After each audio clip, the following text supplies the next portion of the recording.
Upon 7 plus का 11 upon 7। अगर हिंदी में बात करें तो माइनस का 9/7 प्लस का 11/7 का मान निकालना है।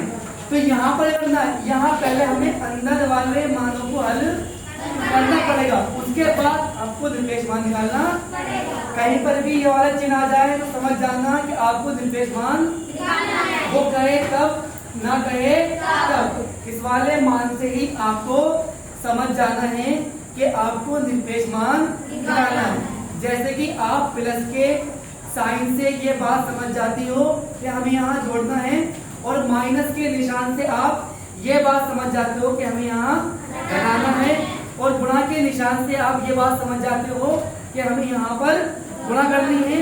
जबकि भाग के साइन से आप ये बात समझ जाते हो कि यहाँ हमें भाग करनी है। इसी प्रकार से आपके निरपेक्ष मान का साइन ये, जहाँ कहीं भी ये साइन आ जाए तो वहाँ आप समझ जाना कि हमें यहाँ पर निरपेक्ष मान निकालना है। परंतु यहाँ पर पहले हमने निरपेक्ष मान निकाले थे, उसके बाद जोड़ता, बट यहाँ पर पहले जोड़ेंगे उसके बाद निरपेक्ष मान निकालेंगे।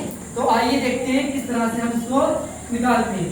देखिए इसको हम ऐसे रखेंगे, इससे अभी हम बोलेंगे नहीं बिल्कुल भी, राइट।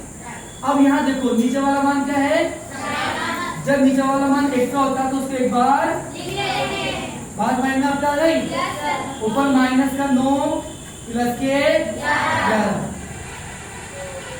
देखिए जब साइन उल्टे होते हैं तो घटा होती है। यहाँ ज्यादा कौन है, प्लस के, और कम कौन है, माइनस के। तो ज्यादा प्लस के 11 है और कम माइनस के 9 है, तो घटा होगी। तो प्लस के 11 में से माइनस के 9 चले जाएंगे तो प्लस के 2 बचेंगे। और प्लस लिखो या ना लिखो, तब भी प्लस माना और नीचे किस तरह गया। अब चूंकि ये सारा का सारा हल हो गया, अब निकालेंगे इसका निरपेक्ष मान। और निरपेक्ष मान निकालते हैं तो इस वाले साइन को हटा देते हैं, और इस वाले साइन को हटाने से फर्क क्या पड़ता है। अगर यह चिन्ह माइनस का है तो वो प्लस का हो जाएगा, परंतु अगर कोई मान प्लस का ही है तो बस खाली साइन हट जाता है और मान वैसे का वैसे ही रहता है। और यही आपका आंसर आ गया। कोई दिक्कत? आप सारे बच्चे इसको कॉपी करें।